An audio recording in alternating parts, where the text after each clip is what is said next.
In Genesis, it tells us that God created day and night, and another day He created seas and sky, while He even created us, His children, in one day.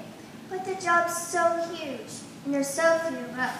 That's when you really have to depend on God. He can turn something small into something enormous, like when a mustard seed becomes the biggest plant in the garden, or when a tiny acorn becomes a great oak.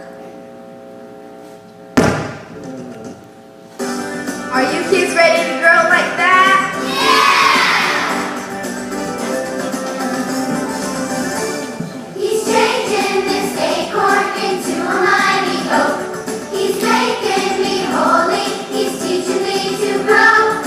Learning to trust and obey. I'm getting stronger each day because he's changing.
planting.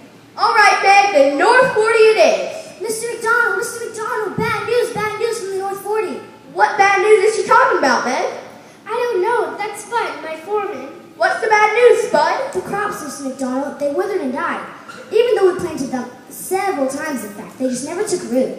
I was afraid of this. Did you find any rocks in the soil, Spud? Yes, sir, lots of rocks, and weeds too. And whenever we tried putting down new seeds, these big birds flew down and ate them up.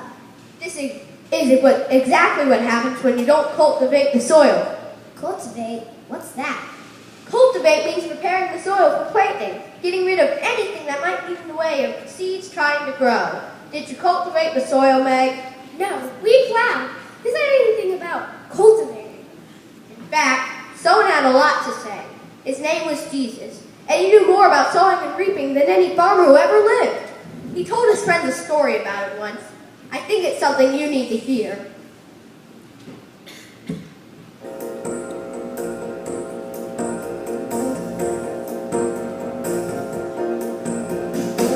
I know a farmer who went out to sow his seeds. He wanted a harvest and some strong